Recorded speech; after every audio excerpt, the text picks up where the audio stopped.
Liberalism, in the broadest possible sense, does not mean the American left wing, nor does it mean classically liberal or libertarian. It means a system of government based on individual rights such as freedom of speech, freedom of assembly, freedom of religion, and so on. Liberal societies are also characterized by a free press, independent courts, and checks on government power. During the Cold War, many Western intellectuals and artists on the left sympathized with the Soviet bloc. In their opinion, the autocratic Soviet states were morally superior to the liberal West. After the fall of the Berlin Wall and the exposure of the extent of Soviet atrocities against their own populations, many of the artists and intellectuals on the left who supported the Soviets have been broadly condemned for promoting authoritarian dictatorships over liberal democracies. How could they have sympathized with these mass-murdering dictators who quite possibly killed more people than Nazi Germany? These days, we have the opposite problem, namely that many on the right express admiration for Putin, and much like the leftist intellectuals and artists of the Cold War era, are engaged in apologetics that try to make Putin's rule out as being somehow not so bad. Now, if you don't think a liberal society is the most desirable form of government, you might have a consistent case. However, most pro-Putin voices on the right still profess to be liberal Democrats. Many plead ignorance or outright deny what has taken place in Russia under Putin. Or, when confronted with specifics on Russia, they simply avoid information that is inopportune for their arguments. At the same time, a lot of them have bought into information and bluster received from Russian propaganda sources such as Russia Today. Let's look at the state of civil liberties in Russia. They have continually been curtailed under Putin. More than 200 critical journalists have died of non-natural causes since he assumed power. In the West, the most well-known example of Putin's curtailment of civil liberties is the law against propagandizing alternative sexual orientations, which has, in practice, been used to crack down on political protesters and people arguing that homosexuality is a case of nature over nurture. Less well known in the West is the ban on all religious communities preaching outside of their place of worship. In practice, this means that people can't propagate their faith on the internet or hold religious services in their own homes. And faiths that are too small to finance their own places of worship could be left unable to cultivate their religion at all. Likewise, laws have been passed to make it illegal to incite breaches of Russia's territorial integrity. In practice, this means that anyone criticizing Russia's annexation of Crimea can be put in jail, as indeed many have already been. Then there is the question of the arbitrary incarceration of people who criticize Putin's rule. The most famous example here is the imprisonment of Russia's richest man, Mikhail Khodorkovsky, which is broadly agreed by independent observers to have been politically motivated. Besides Khodorkovsky's imprisonment, many other critics of Putin's rule have been killed or imprisoned. Most recently, the government has taken to shutting down entire private companies and imprisoning everyone from the CEO to lowly workmen. In many cases, the rank-and-file employees never conducted any political criticism of the system whatsoever, but all are punished anyway. While the people's opportunities for staging political protests have been curtailed, the democratic system in Russia has also been undermined. During the elections of 2011, many public employees were forced to vote for Putin's party, and the people who counted the votes were instructed to doctor the votes in order to put Putin's party ahead of the opposition. Exit polls showed that Putin's party was only due to get about 1/3 of the vote count that it officially ended up with, and Austrian researchers from the University of Vienna conducted analyses of the vote tallies which concluded, unequivocally, that election fraud in favour of Putin's party had taken place. Contrary to the popular belief, the Russian population did not take kindly to this obvious election fraud, and popular protests against the regime persevered from 2011 and all the way to the summer of 2013. While the protests endured, the regime tried anything from deploying the military and police to the Ministry of Health and the Ministry of Education in order to frighten and discourage the protesters.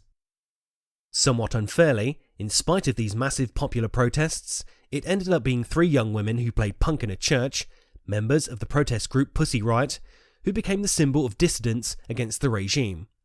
The young women were sentenced to 2 years of imprisonment and alleged forced labour in a penal colony. If you mention facts like these to Western Putin apologists, they tend to skirt them like the plague. Rather than offering a response, they very quickly try to steer the conversation onto other subjects, such as how Putin has supposedly restored national pride in Russia, or brought about a Christian awakening and taken a harsh stance on Russia's 9 to 14 million Muslims. Concerning the so-called Christian awakening, one should remember that Christianity was all but illegal in the officially atheist Soviet Russia. When the Soviet regime fell, thousands of people came out to voluntarily contribute to the restoration of Orthodox churches all over the country.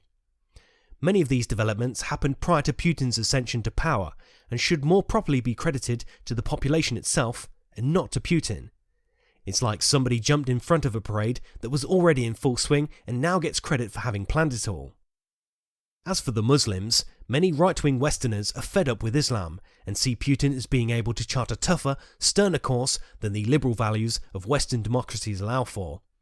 Thus, it is often said amongst Western pro-Putin conservatives that Russia and the West could unite as Christian partners in a common crusade towards Islam, or that Putin's threat to bomb entire Muslim cities as retaliation for terrorist attacks on Russian soil should provide inspiration for politicians in the West. Now, what most Western pro-Putin conservatives seem to miss is that in spite of the stern rhetoric, Putin has not followed through on the spectacular threats made against Islam as a whole, in spite of terror attacks continuing to take place in Russian cities. Likewise, Western pro-Putin conservatives tend to miss that somewhere between 9 and 15% of the Russian population are Muslims, and that, far from attempting to punish them collectively, Putin has generally struck an appeasing tone towards them. In 2015, Putin attended the opening in Moscow of one of Europe's biggest mosques. Flanked by the Turkish leader Erdogan and the Palestinian leader Abbas, he declared that there was a pure Islam, which had been tainted by operatives such as the Islamic State. In other words, Putin made the same so-called politically correct distinction between pure Islam and radical Islam that many Western pro-Putin pundits fault their own politicians for adhering to. Likewise, Putin has many times praised the Muslim communities in Russia. Several times he has wished the Russian Muslims happy Eid celebrations, which is another one of those things that Western pro-Putin conservatives tend to fault their own politicians for doing. Another way to see where Putin's allegiances lie is to look at how Russia has voted in the UN over the last 10 years. Again and again, Russia has voted against the West and with the Muslim countries of the OIC.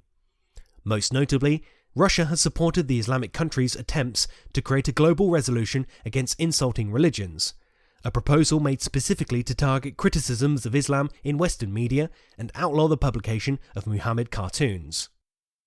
Indeed, the Russian political scientist Sergei Markov, who has held many appointments under Putin's rule, has said that while Putin welcomes the new wave of European right-wing populism, his regime does not support their fight against Islam and multiculturalism. Russia is a multicultural society, and Russia has 15% Muslims, he said. So, Putin does not promote individual liberty for Russians, is not democratic, cannot take credit for the Christian revival in Russia, and is not especially harsh towards Islam.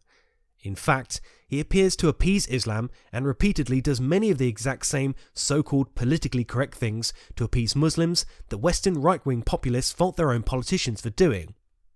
So why do certain voices on the Western right nevertheless idolise Putin? Some people sympathise with him because of his perceived savviness. Through the inattention and passivity of the West, as well as his own tactical acumen, Putin has been able to re-emerge on the world stage as a powerful leader. For some people, there seems to be a payoff that if they identify with this alleged savvy leader, then some of that savviness supposedly rubs off on them as well. Another segment of people seem to consider it cool and edgy to sympathise with Russia's geopolitical aims in face of the West. These people typically argue that the West has been too arrogant in expanding NATO and EU right up to Russia's borders and mingling in the Ukrainian government's internal affairs. To these people, Russia's invasions in Caucasus and the annexation of Crimea are entirely predictable responses to what they see as the West's attempt to contain Russia. These people can surprisingly often be found in conspiracy circles, where many are traditionally keen to blame the West for foreign aggression. For these people, siding with Russia against the West is just one facet of a general attitude of antagonism towards the West. But this video isn't about those segments. It's about Western right-wingers who profess to be adherents of liberal democracy, yet somehow think Putin is a role model for the West that our own politicians could learn from. They trivialise or ignore Putin's very active role in curtailing civil liberties in Russia. They claim that Putin restored the Christian faith to his nation, but in fact, the Christian revival was underway before he ascended to power, and recent laws have made it harder to the Orthodox Church to carry out missionary activities in Russia. The Western pro-Putin voices claim that Putin has taken a tough stance on Islam, but in fact, he buys into the very same so-called politically correct distinction between militant Islamism and a pristine, pure Islam that Western right-wingers fault their own politicians for adopting. Russia's votes in the UN side with the Islamic countries against the West, and Putin has abstained from following through on some of the more spectacular threats of collective punishment that he's voiced towards Muslims. One wonders then whether these pro-Putin voices support him. One could certainly be forgiven for thinking that they do so based on an idealised image of what they would like Putin to be and not on what he actually is and does.